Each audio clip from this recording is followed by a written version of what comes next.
november. Svätý Teodor Studita. V Carihrade žil bohatý muž menom Fotin. Jeho manželka sa volala Teoktista. Obaja žili v bázni Božej a boli dobrými kresťanmi. Mali syna Teodora a od detstva sa mu snažili vštepiť lásku k Ježišovi Kristovi. Keď dospieval, otec ho poslal na školy. V tých časoch, bolo to za vlády cisára Konštantína V. Kopronima, sa šírila heréza ikonoborectva a mnoho pravoverných kresťanov bolo prenasledovaných. Kvôli tomu opustil Fotin vysoký štátny úrad, ktorý mu cisár udelil, a po porade so svojou manželkou rozdal všetok majetok. Obaja sa zriekli sveta a išli do kláštora. Fotin do mužského a Teoktista do ženského. Ich syn Teodor vyštudoval a stal sa dobrým apologetom. Začal bojovať proti heréze ikonoborectva a bol natoľko osvietený múdrosťou Ducha Svätého, že mu heretici neboli schopní oponovať. Po smrti cisára Kopronima zasadol na jeho trón jeho syn Lev IV. Chazar, ktorý tiež podporoval herézu ikonoborectva. Nevládol však dlho, za krátky čas zomrel. Po ňom začala vládnuť jeho manželka Irena spolu so svojím synom Konštantínum. Za jej vlády sa rozhostil v ríši mier. Nechala zvolať 7. všeobecný snem v Niceji, na ktorom svätí otcovia odsúdili herézu ikonoborectva. Medzi otcami vtedy bol aj svätý Platón, strýko svätého Teodora z matkinej strany. Keď snem skončil, Teodor spolu so svojimi rodnými bratmi Jozefom a Eutymiom prišiel za svojím strýkom Platónom. Prosili ho, aby ich prijal do svojho kláštora, v ktorom bol predstavený. Svätý Platón mal radosť, že mladí muži túžia nasledovať Krista, a s radosťou ich prijal. Teodor v kláštore vynikal cnosťou pokory a lásky k modlitbe. Bol príkladom pre mnohých, ale vždy sa snažil, aby sa navonok od iných neodlišoval a nezačali ho chváliť. Keď sa zriekal jedla, robil to tak, aby si to nik nevšimol. Aj keď mal veľa práce a povinností počas dňa a potom bol veľmi unavený, vždy si našiel čas na svoj rozhovor s Pánom. Často pomáhal bratom v ich potrebách. Tešil smutných, povzbudzoval lenivých k horlivosti a vytrvalosti. Bol si vedomý, že to, čo robí pre blížneho, robí pre Ježíša. Platón bol veľmi rád, keď videl, akú má Teodor veľkú lásku k Bohu a k bratom, a chcel ho v budúcnosti urobiť predstaveným namiesto seba. Najprv ho preto priviedol k patriarchovi Tarasiovi, aby ho vysvetil na kňaza. Teodor to prijal nie tak zo svojej vôle, ale z poslušnosti Platónovi. Ubehlo niekoľko rokov a Platón videl, že kvôli starobe už nemá silu byť predstaveným. Vnímal, že prišiel čas, aby službu predstaveného prevzal Teodor. Zvolal k sebe všetkých bratov. Povedal im, že už je starý a často chorý a už nie je schopný byť predstaveným. Spýtal sa ich, koho by medzi sebou vybrali za predstaveného. Vtedy všetci jednohlasne vyhlásili, že len Teodor je schopný prijať takýto úrad. Teodor, hoci sám nechcel, nemohol sa protiviť spoločnému rozhodnutiu a vôli Platóna a preto službu predstaveného prijal. Pre svoju horlivosť a vernosť Bohu i jeho zákonu svätý Teodor zniesol mnoho utrpenia a ťažkostí. V tom čase vyhnal syn cisárovnej Irény Konštantín svoju matku a začal vládnuť sám. Bol mladý a skazený a pretože mal moc a bohatstvo, padol do zlých vášní a nečistoty.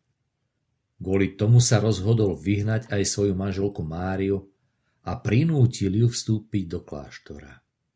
Namiesto nej si vzal inú ženu.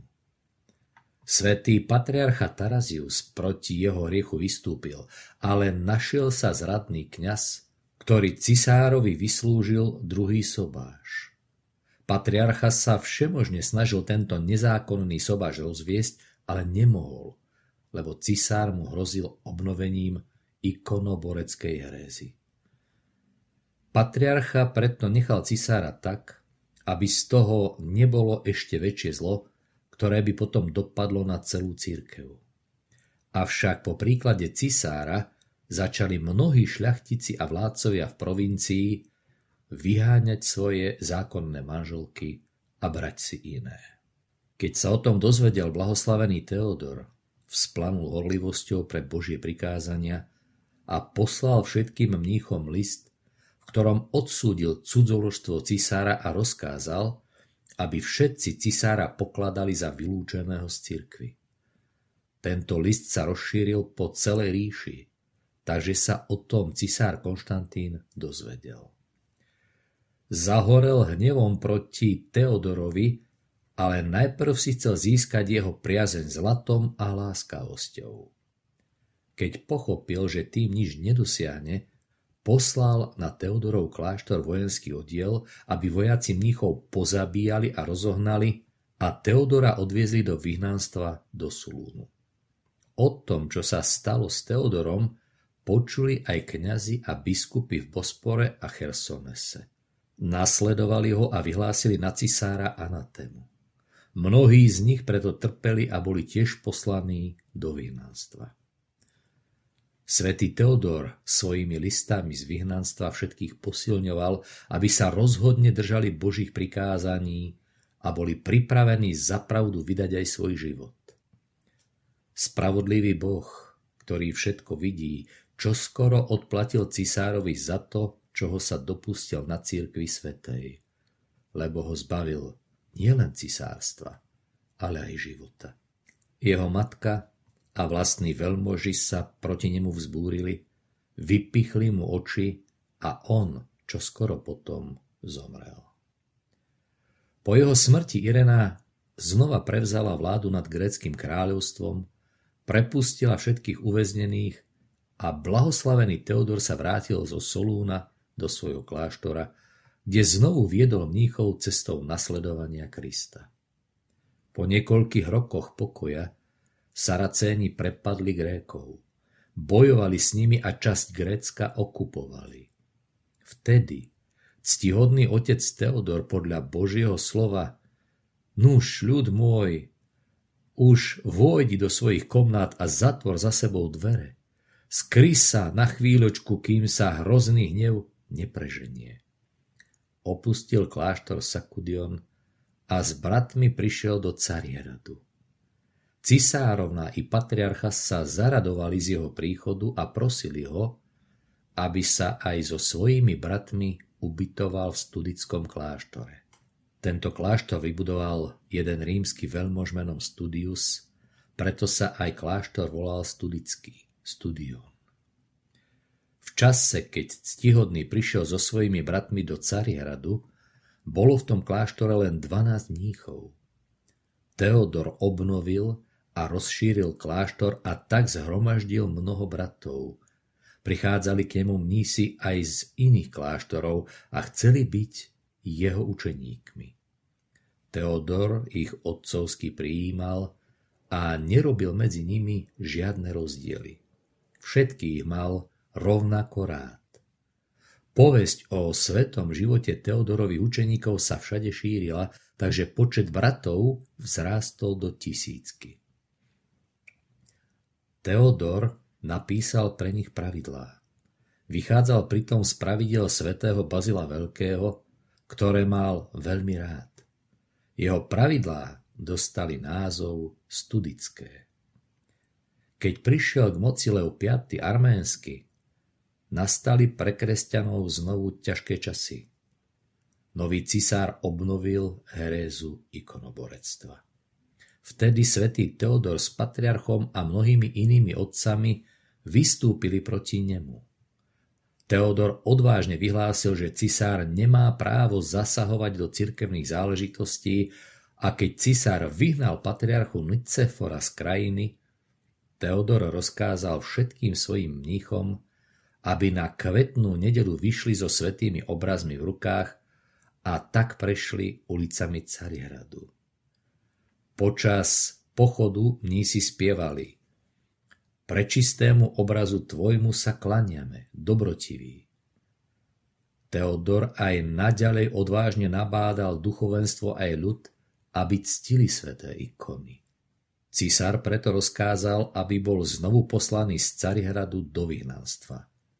Tým však Teodora neumlčal, pretože ctihodný rozosielal listy veriacim a nabádal ich, aby neklesali na mysli. Keď sa jeho listy dostali do rúk štátnych úradníkov, priniesli ich cisárovi. Vtedy poslal cisár Teodora na vzdialené miesto, ktoré sa volalo Bonita, a hlavnému dozorcovi väznice menom Nikita rozkázal Teodora kruto zbičovať. Nikita prišiel, oznámil ctihodnému otcovi cisárov rozkaz a Teodor si začal dávať dole hábit so slovami: Potom už dávno túžim, aby som mohol trpieť za sväté ikony. A tak vydal svoje telo na bitie. Keď Nikita videl, aké má námahavou prácou a postom úplne vysušené telo, jeho duša sa rozochvela a neosmelil sa Teodora ani dotknúť. Bál sa Boha a preto odišiel bez toho, aby svetcovi spôsobil akúkoľvek škodu.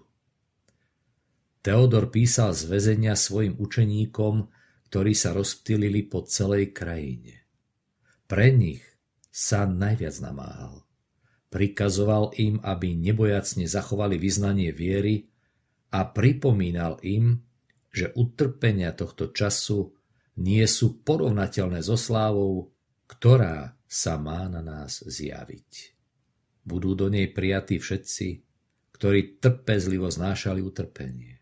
Písal aj patriarchom, aj pápežovi a dôkladne im doložil, ako sú sväté ikony v Byzancii hanené a prosil ich, aby zabojovali za pravovernú vieru.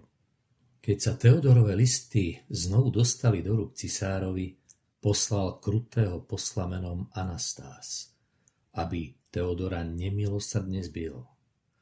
Anastás prišiel a svojimi rukami bil svätého. Zasadil mu 100 rán a zavrel v temnici. Zbil aj jeho učeníka Mikuláša a potom ho zavrel spolu s ním. Stráži rozkázal, aby ich silne zviazali a odišiel. Aké utrpenie musel potom ctihodný otec zniesť, ťažko slovami vyjadriť. Jeho telo po takých ranách zhnisalo a zapálilo sa. Temnica bola tesná, plná hadov a blh. V zime od chladu mrzol a navyše nemal ani potrebný odev, len akýsi rubáš. A v lete od horúča vyslabol, pretože temnicu neochladzoval vietor. Stráž mu pre neho aj pre jeho učeníka dávala okienkom malú skivu chleba a trochu vody. Ale to nie vždy, len obdeň, a niekedy aj raz za mnoho dní. Tak ich morili hladom a smedom a k tomu ich všemožne ponižovali. Svätý tak zostal vo väzení viac ako 3 roky a všetko to s radosťou trpel kvôli svojmu pánovi. Ďakoval mu, že ho smie nasledovať v utrpení. Ešte sa úplne neuzdravil zo všetkých rán a utrpení, keď sa znovu cisárovi dostal do rúk jeden z Teodorových listov na obranu svätých ikon. Cisár vo veľkom hneve poslal svojho vojvodcu, aby Teodora bičoval. Ten prišiel, ukázal blahoslavenému list a Teodor potvrdil, že to je skutočne jeho list. Vtedy vojvodca silno zbičoval ako Teodora, tak aj jeho učeníka Mikuláša, ktorý list písal. Ctihodný otec zostal v dôsledku nemilosrdného bytia ležať ako mŕtvy. Sotva dýchal. Keď učeník videl svojho otca sotva živého, nedbal na seba, hoci sám trpel strašnými bolestiami po takom bytí, ale staral sa o Teodora. Vyprosil od stráže jačmennú vodu a zmáčal svätému vyprahnutý jazyk. Dával mu aj trochu piť. Keď videl, že otec pomaly prichádza k životu, začal liečiť telo, ktoré už bolo od rán zhnísané. Tie časti tela, ktoré už nebolo možné vyliečiť, orezával nožom. Keď sa ctihodný otec začal trochu uzdravovať, aj on svojho učeníka liečil. Tak trpeli 19 dní. Ešte sa im rany nezahojili, keď prišiel od cisára ďalší neľudský posol. Vzal Teodora aj Mikuláša do Smyrny, kde sa Teodor 18 mesiacov nachádzal pod dohľadom krutého heretického arcibiskupa. V roku 820 zabili Leva V. Arménskeho vlastní cisárovi vojaci. Jeho následníkom sa stal cisár Michael II, ktorého prezývali Pselos, teda Koktavý. Hoci bol proti uctievaniu svätých obrazov, pravoverných neprenasledoval. Nechal každého nech verí ako chce. Prepustil z väzenia a z vyhnanstva ctihodných otcov, mníchov i ostatných kristových vyznavačov. Vtedy bol oslobodený aj Teodor a vrátil sa z vyhnanstva k svojim mníchom. Tí však už nežili v studickom kláštore, lebo cisár rozkázal, aby v samotnom Carihrade neboli uctievané sväté obrazy. Po návrate z vyhnanstva žil Teodor ešte 6 rokov. Svoj život, naplnený mnohým utrpením, završil v roku 826 na ostrove svätého Trifóna blízko Carihradu. Pred smrťou zavolal všetkých svojich mníchov, odprosil ich a s modlitbou na ústach vydal Kristovi svoju svätú dušu. 18 rokov po jeho smrti rozkázal patriarcha Metod preniesť jeho sväté ostatky do Carihradu a uložiť ich spolu s ostatkami jeho brata, svätého Jozefa Solúnskeho, a tiež jeho strýka svätého Platóna v studickom kláštore. Boh oslávil ostatky svojho verného služobníka mnohými zázrakmi a uzdraveniami.